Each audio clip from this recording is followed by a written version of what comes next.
sakit dan itu sakitnya non medis, itu kalau ruqyah kok lewat muntahan perut itu sulit gitu loh. Maka harus dimandikan di atas tanah. Tujuannya membuang penyakit lewat tanah di atas bumi begitu. Maka mandinya tidak pakai alas kaki. Ini saya bongkar triknya kenapa tidak harus pakai tangan tanah gitu loh. Nah itu aja pertanyaannya. Ada lagi yang tanya? Pak Mansur dari Lampung. Assalamualaikum, saya Ijazah Cilengsi Bogor, alumni Jazahan PBNU. Mengapokkan anak main game online. Nah, anak game online gampang. Itu ada toyah candu. Jadi ada titik-titik di titikan ini, ditotok ini, langsung totok disuring 3 hari sekali. Nanti dia akan melihat HP pusing, muntah-muntah, nggak betah. Terlambat preventif. Itu berarti jenengan ini nggak aktif di JERA ini. Ada metodenya namanya toyah candu, totok ruqyah untuk para pecandu, candu game, candu rokok, candu narkoba, candu judi, candu nonton YouTube. Nanti nonton YouTube juga ada yang kecanduan, itu juga perlu di toyah. Udah 5 pertanyaan saja ya. Cau jadi siapa ini Cau? Cau dulu lah. Cau metode yang tepat untuk remaja laki-laki usia yang setes setes agak kemayu sak ketul pripun guru. Ya Allah Mbak U, kemayu iku mergo kelino kumpul sampeyan. Ini anak usia 31 kok kemayu. Nah makanya jangan deket-deket wanita nanti kemayu.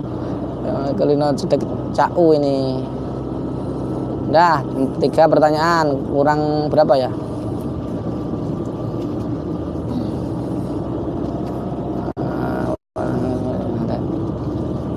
Gus, katanya orang yang tidak percaya santet sulit disantet. Kalau benar anak kecil kok nggak kena santet, padahal bisa berpikir.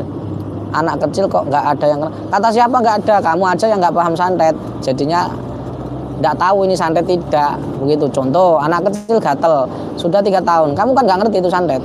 Makanya kamu ngomong nggak ada santet. Terus jangan berbasis katanya kila wakol. Pertanyaannya, Kanjeng Nabi itu percaya santet enggak? Kanjeng Nabi kok nggak percaya santet gimana? Kanjeng Nabi melarang santet, sesuatu yang dilarang itu ya telah tentu tidak boleh agama.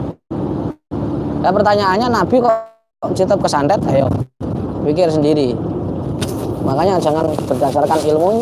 Wal tangdur aman ta'khudhu dinak. Kamu itu kalau ngambil ilmu harus lihat-lihat sumbernya. Kamu itu gurunya siapa? Jangan kok katanya-katanya. Tidak boleh agama itu katanya-katanya, harus ada riwayatnya. Gitu Pak ya. Udah yang terakhir pertanyaannya, baru nanti saya lanjutkan karena ini sudah masuk ke hutan-hutan. Sebentar ya, satu-satu ya. Itu nggak bener itu. Jadi anak kecil nggak pernah lihat. Oh ya, dia nggak tahu kok. Cuman anak kecil nggak bisa kesurupan itu loh. Begini ya, contoh ada orang yang terkena santet, begitu kan? Pasti itu anaknya juga kena. Ya bisa kena, bisa tidak. Itu tergantung medianya. Kalau tanah kuburan biasanya anaknya gatel-gatel, begitu. Mas ini nyalipnya ini loh, saya jadi khawatir nyalip kok. Nyalip ke Rawagunan. Ayo. Jadi saya khawatir. Nah, buaya atau mobil nyari terus numpak iso miring-miring. Dah, kita lanjutkan metode yang selanjutnya, metode melepaskan ikatan gaib. Jadi begini, tuh ada orang ini ahli sukma, dukun ahli sukma, sukun ahli narik sukma. Tapi ya, sukma itu tidak gampang ditarik. Kalau gampang ditarik, ngapain kamu nggak narik sukmanya Jokowi? Tanya aja Jokowi, kan gampang. Jadi tidak semudah itu Ferguson. Narik sukma itu gampang banget itu. Narik sukma dukun ternyata jin yang kamu tarik kan. Makanya nanti ada ada min plusnya.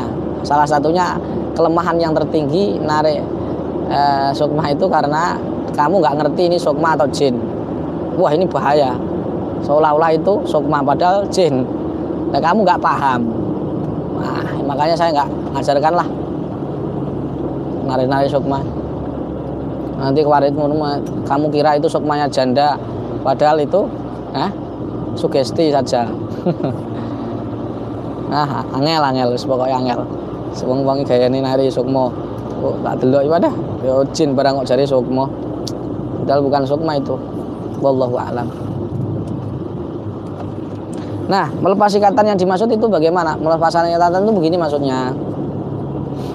Kan misalkan nih ada orang yang ketarik sukmanya diikat sama dukun tuh. Nah, itu nanti dia akan merasa kakinya terasa ada ikatan-ikatan gitu.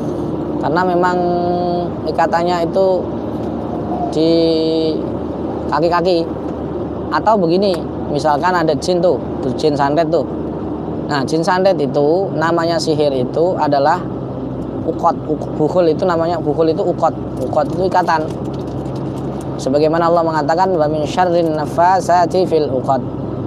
Dari kejahatan perempuan jin perempuan, dukun-dukun perempuan yang meniupkan dalam satu ikatan. Jadi kalau dia mau menyantet orang itu diikat.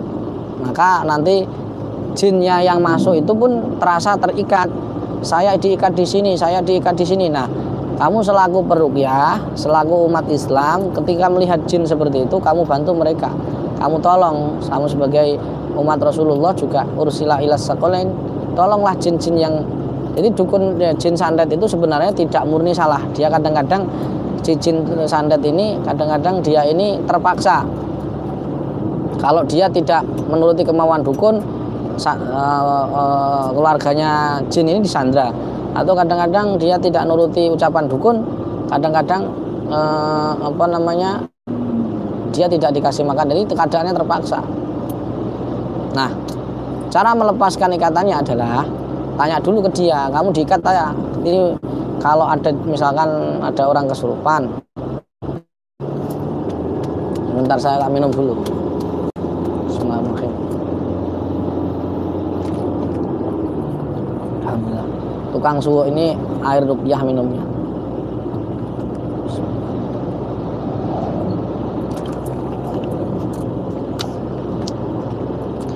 Jadi kalau jinnya jin khotam dukun ya, itu kamu tanya aja ke dia, kamu diikat enggak? Kamu kan kiriman ya, pasti kamu diikat. Dia akan mengatakan, iya saya diikat. Mau enggak tak lepasin ikatanmu? Mau. Nah, di saat itu kamu bingung mesti, bagaimana cara membuang ikatannya kan? Kamu mesti bingung, waduh ini ikatannya piye opo nih.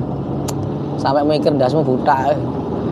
Bingung, tak kan nih saya kasih tips cara membuang ikatannya, yaitu dengan cara membaca ayat muqatta'ah, kaf ya ain shad. Yuk, kamu harus isyarah ikatan, menyabet jret. Bisa jarak jauh, bisa bagaimana jarak jauh? Sinyalnya hilang. Oh, sudah online lagi, baik. Ya, nanti kamu ikat ya. Jadi misalkan online, dia online, kamu ikat dia. Ya, saya ikat ini. Mana ikatanmu? Kamu bilang di punggung. Lepaskan aja jarak jauh. Bismillahirrahmanirrahim. Ya, ini namanya lepas pocong. Kalau sampean lihat mak-mak di Pasuruan, tetangga yang Cau tadi, LPD, itu ada lepas pocong, biayanya 4,5 juta. Jadi kalau beli obat biasa 300.000 orang biasa. Nah, di Pasuruan ada mak-mak itu yang lucu. Nah, itu ke saya kasih gratis, tidak usah bayar. Ada kemarin itu tadi pagi ya, ada cerita Gus ya dari pasien kita, terus kena sihir, terus dia saya nggak ada, kemudian dia tidak sabar pergi ke Pasuruan, biayanya hotelnya VIP dan seterusnya habis 15 juta. Saya cuma tertawa ya, begitu pasien itu. Akhirnya gimana? Akhirnya dia kembali ke kita, Gus. Udah apa? Karena gratis kan. Nah, ya biarin, biar tahu rasa kalau bahwa kadang-kadang kalau di gratis itu disepelekan. Maksudnya tahu rasa itu biar mengalami rasanya, bayar dan gratis gitu loh. Ya kan tahu rasa kalau sudah bayar begitu, ternyata di kita gratis kan enak kan begitu. Karena wajah-wajah gratis seperti subscriber saya ini kan banyak juga. Nah, Jadi saya ajarkan lepas pocong, caranya begitu. Kalau di mak-mak itu kan ditarik orangnya terus dikelei, tangannya begini. Nah itu namanya lepas pocong. 4 juta biayanya, 4.500.000 biasanya. Tapi itu sembuh enggak? Enggak, maksudnya enggak, itu enggak bisa hanya dengan mengeluarkan jin itu kemudian sembuh kasus sihir, enggak. Kasus sihir itu jarang yang sembuh hanya kalau diruqyah atau diobati, ditarik jinnya, santetnya dikeluarkan saja. Nah, enggak akan sembuh-sembuh. Karena apa? Karena sumbernya di rumah. Dia pulang lagi, kumat lagi nanti di rumah karena towernya di rumah. Siapapun yang ngobati, saya yakin walaupun peruqyah pun, iya walaupun peruqyah. Jadi kalau sihir, saya lihat itu ada itu di peruqyah yang terkenal itu. Saya yakin mestinya harus belajar pada hadis Rasulullah SAW yang terkena sihir Labib bin Al-Asam, yaitu caranya bukan hanya dibacakan falak nas, tapi bukhul sihir yang di Bani Arwan, yang di sumurnya Bani Arwan itu harus dibongkar itu. Artinya bukhulnya harus temukan begitu loh. Oke, jadi jin itu kalau kasus santet dia akan terikat. Nah ketika terikat itu kamu lepaskan ikatannya, udah tak lepasin ikatanmu, kafa ya insan, slut. Lepas. Nanti dia akan, terima kasih Pak Sutad, terima kasih Pak Kiai. Nah kamu dipanggil Kiai tiba-tiba, padahal kamu tidak pernah mondok. ada. Kamu harus tahu nih, yang pakai khotam yang tidak itu harus paham. Dan ulama torekoh pun, bahkan mahadzabil arba'ah pun melarang itu. Jadi tidak perlu ada tuduh-tuduh itu peruqyah saja pakai khotam. Wah kata siapa ini orang nggak pernah ngaji. Nggak ada ceritanya yang boleh pakai khotam. Kalau selama dia mutasyarri, jadi menjalankan syariat benar, tidak ada. Dia aja yang tidak paham. Baik, cara menarik jin lewat foto. Jadi kenapa foto itu bisa ditarik? Begini, makanya ada orang cetor foto, Gus ini ada ketempelan kesurupan, hanya lewat foto bisa. Kemudian lewat jin-jin yang menempel di gambar lukisan, ya bisa. Jadi jin ini sering nempel di daerah mata kalau lukisan ya, atau di daerah foto perempuan yang nggak berkerudung.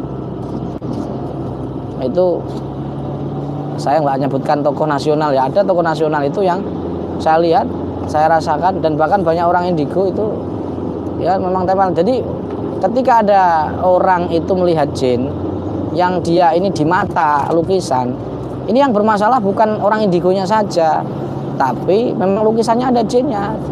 Saya tuh lihat itu kan kadang lucu lihat YouTuber itu. Lucunya bagaimana, misalkan nih ada perempatan yang sering kecelakaan ya kan, yang terindikasi ada jinnya banyak. Siapa yang melihat? Itu yang melihat. Terus yang melihat itu diruqyah, kesurupan dan seterusnya, jinnya dikeluarkan. Nah mereka mengira bahwa setelah diruqyah yang kesurupan itu terus nggak ada kecelakaan lagi. Nah ya jelas saja yang ketempelan ya jelas kesurupan. Pertanyaannya yang di pusat kecelakaan itu kan jinnya belum didakwa, itu belum diusir, belum didakwa, ya tetap aja nanti orang indigo yang lain juga ngelihat. Terus bagaimana caranya? Ya tentu negosiasi, pengusirannya juga halus begitu loh. Didakwai dulu, kalau tidak mau ya dipaksa. Dia kan nyelakain orang dan belum tentu dari jin semua. Nah ini cara nariknya bagaimana? Cara nariknya satu, harus tahu posisinya. Dia suka jin itu suka dipoto, suka di patung arca, tapi tidak setiap arca patung. Pokoknya patung arca-arca yang itu orang itu takut dengan patung itu. Contoh ular, kan orang cenderung takut tuh. Terus bangga, kuda, di mata kuda, di lukisan maupun di patung. Makanya menurut Imam Ibnu Katsir, likul lisonamin jinniyatun. Setiap arca, kalimat kul di situ bukan bermakna pasti najam semua, tapi bisa maknanya hanya makna ba'ad juz saja. Jadi tidak setiap lukisan. Nanti lukisan-lukisan yang menampilkan aurat atau dia itu ditakuti manusia, gambar ular, patung gambar ular itu suka. Boneka, nah boneka itu tidak setiap boneka ya. Jadi boneka-boneka yang disukai jin itu boneka-boneka yang itu matanya ada mutiaranya itu, mutiara. Apa itu, Bas? Kucing? Bukan ya? Saya kirain kucing. Terus kemudian makanya kemarin saya pernah dikasih tongkat tuh, tongkat gambar ular. Nah, memang ada indikasi kodamnya itu. Jadi tongkat 2 itu, yang kayak emas itu loh, dari Banyuwangi. Kalem.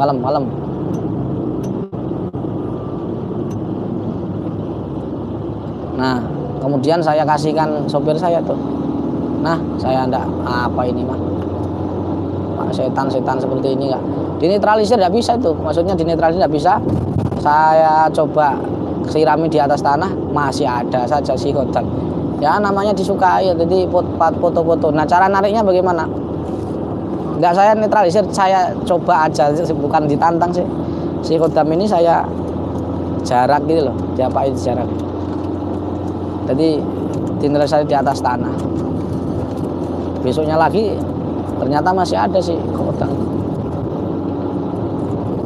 Nah, cara nariknya yaitu tarik nafas, ucapkan innalladzi farada, apa namanya? Inna waliyallahu alladzi nazzalal kitab wa huwa yatawallas shalihin aina ma takunu ya'ti bikumullahu jami'a innallaha ala kulli syai'in qadir. Dibaca siri, tarik, slep. Begitu. Tapi syaratnya tadi kamu harus bisa merasakan. Nah, merasakan bukan berarti melihat.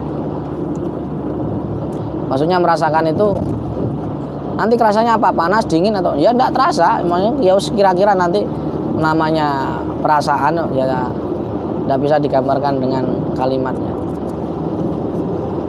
Itu saja saya kira. Sebelum saya tutup, saya baca dulu absennya. Ada yang tanya enggak? Saya pon Rembangnya mana? Suryapun Rembangnya mana? Jangkar Besi, Suryapun. Ini juga dari Rembang, Pak Sopir, Pamotan. Sebelahnya Narukan itu masih sedelahnya Gus Bah. Kurang berapa meter, Le? Anu kan. Jauh. Mau jauh apa mau Rembang? 11 kilo kok jauh. Ya kira-kira setengah jam lah dari Pamotan ke Narukan ini Gus Bah.